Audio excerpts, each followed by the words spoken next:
Great gambler. जी, कौन है great gambler? राजनीतिक और सियासी तौर पर हम आपको लिए चल रहे हैं एक ऐसे खेल को दिखलाने के लिए जो सिल्वर स्क्रीन पर भी बहुत कम दिखाई देता है। फिल्में बनती हैं करप्शन को लेकर, लेकिन इस एक्सक्लूसिव रिपोर्ट को देखिए।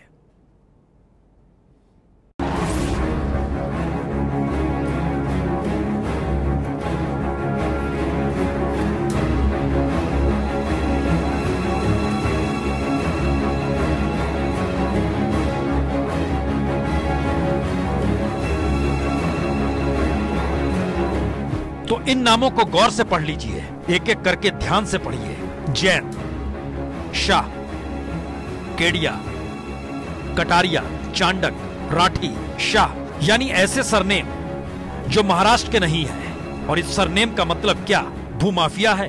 और भूमाफिया और राजनीति के उस नेक्सस का ये खुलासा करते हैं जिसके बारे में आपने या तो सोचा ना होगा या फिर सिर्फ फिल्मों में देखा होगा। क्योंकि आज जो हम खुलासा करेंगे उससे आपको समझ में आ जाएगा कि जमीन के खेल में कैसे चंद वर्षों में अरबों खरबों के वारे न्यारे होते हैं। कैसे महज चंद हजार या 1.5-2 साल का वेतन लेने वाले राजनेता झटके में करोड़पति अरबपति हो जाते हैं। महाराष्ट्र के रत्नागिरी में ये वो जमीन है जहां पर कि एशिया का सबसे बड़ा और विवादित पेट्रोकेमिकल प्रोजेक्ट लगने वाला है। जब यहां पर प्रोजेक्ट की घोषणा की गई, उससे ठीक पहले यहां पर कई ऐसे लोगों ने जमीन खरीद ली जो कि महाराष्ट्र के बाहर के हैं, जिनमें ज्यादातर लोग गुजरात और राजस्थान के हैं। अब आप पूछेंगे कि इसमें आखिर गलत क्या है? संविधान के मुताबिक भारत का कोई भी नागरिक यहां पर जमीन खरीद सकता है। लेकिन ठहरिए जनाब, बात इतनी सरल नहीं है। दरअसल रत्नागिरी में देश की सबसे बड़ी पेट्रोकेमिकल प्रोजेक्ट लगने जा रही है, जिसके दायरे में 1,500 एकड़ जमीन आएगी। तो पेट्रोकेमिकल कंपनी के बनने से पहले ही भूमाफियाओं और राजनेताओं के कैसे वारे न्यारे होते रहे हैं और हो रहे हैं, इसे भी समझ लीजिए। ये वो इलाका है जहां प्लांट लगना है। अभी गांव बसा नहीं, यानी पेट्रोकेमिकल कंपनी लगी नहीं, लेकिन गांव दर गांव बसे हुए हैं जहां किसान रहते हैं। और बीते बरस 18 मई को ही सरकार ने यहां की जमीन को MIDC के लिए आरक्षित किया। यानी साल भर पहले यहां रहने वाले किसी भी गांव वाले को पता ही नहीं था यहां होने क्या वाला है। लेकिन जब हमने पड़ताल की तो पता चला कि भूमाफियाओं को सरकार के ऐलान से काफी वक्त पहले ही पता चल चुका था कि यहां पर पेट्रोकेमिकल प्लांट लगने वाला है। देश का सबसे बड़ा प्लांट लगेगा। और ऐसा हुआ तो सरकार यहां की जमीन का अधिग्रहण करेगी, और अधिग्रहण करेगी तो लाखों करोड़ों का मुआवजा भी बटेगा। जी, ये लिस्ट राजापुर तालुके के गोठीवरे गांव की है और जमीन के खरीदारों की है। पूरी लिस्ट देख लीजिए।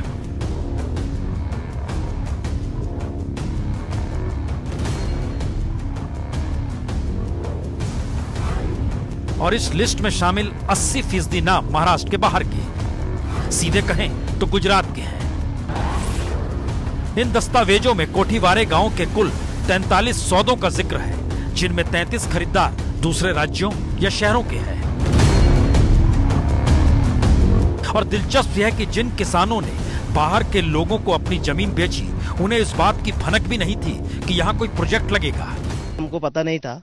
जो बाहर के लोग जमीन जो खरीद रहे थे, वो हमको लगा कि वो आम के पेड़ लगाएंगे, काजू के पेड़ लगाएंगे, बाग बगीचा करेंगे, इसके लिए खरीद रहे। लेकिन बाद में हमको अभी पता चला, ये जमीन बेचने के बाद, कि इधर कोई प्रोजेक्ट आने वाला है, बड़ा प्रोजेक्ट आने वाला है, इसलिए वो लोग ने जमीन खरीदे। तो चंद साल पहले जब सरकार ने इस इलाके में जैतापुर न्यूक्लियर प्रोजेक्ट के लिए जमीन ली, तब प्रति हेक्टेयर 22 लाख रुपए तक का मुआवजा दिया था। इस बार मुआवजा करोड़ों में जाने की उम्मीद है। दिलचस्प यह है कि जिन बाहरी लोगों ने यहां जमीन खरीदी है, उन्होंने इस साल जनवरी में जमीन अधिग्रहण का नोटिस निकलते ही अपनी जमीन सरकार को देने की मंजूरी दे दी। और जो यहां रह रहे हैं, उन्हें समझ ही नहीं आया कि जिस जमीन को खेती की जमीन मानकर साल भर पहले तक औने पौने दाम में बेचा गया, वो जमीन झटके में कैसे किसी सरकारी प्रोजेक्ट का हिस्सा बन गई। तो जमीन गंवा चुके किसान रो रहे हैं और विरोध करने वाले जमीन के मालिक किसान समझ नहीं पा रहे किया क्या जाए। तो सवाल 3 है, पहला, भूमाफियाओं को पहले से ही रत्नागिरी में पेट्रोकेमिकल प्लांट लगने की जानकारी थी। दूसरा, सत्ताधारी नेताओं ने गोपनीयता की शपथ तो ली पर उसे ताक पर रखा और प्रोजेक्ट की जानकारी भूमाफियाओं को बेचकर करोड़ों का खुला खेल जरूर किया है। और तीसरा, नेता भूमाफिया नेक्सस का खेल ही तय करता है कहां अरबों खरबों का प्रोजेक्ट लगेगा। यानी पीढ़ियों से रह रहे किसान न घर के रहे न घाट के। ऐसे में जिन लोगों ने यहाँ जमीन खरीदी तो उन्हें इन गांवों में निवेश की क्या सूझी। जब हमने जमीन खरीदने वाले कुछ गुजराती निवेशकों से पूछताछ शुरू की तो उन्होंने कैमरे के सामने कुछ भी बोलने से इनकार कर दिया। हमने इसके बारे में उन लोगों से बातचीत करने की कोशिश की। एबीपी न्यूज की टीम उनके घर तक जा पहुंची, लेकिन उन लोगों ने हमारे साथ बात करने से मना कर दी। वैसे कोठीवारे में जिस तरीके से ऑपरेशन कब्जा हुआ है वैसी ही कहानी उन 17 गांवों में जरूर हुई होगी जो कि इस प्रोजेक्ट के तहत आ रहे हैं। एबीपी न्यूज के लिए वैभव परब और जितेंद्र दीक्षित के साथ कैमरामैन सचिन शिंदे, रत्नागिरी।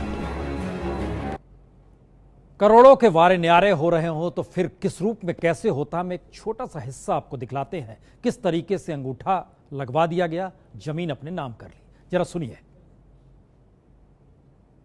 अभी मैं इधर नहीं थी ना, तो मेरे को मालूम नहीं। इसको लेके गए, चल घूमने करके, घुमाने चल लेके जाते हैं करके बोल के लेके गए।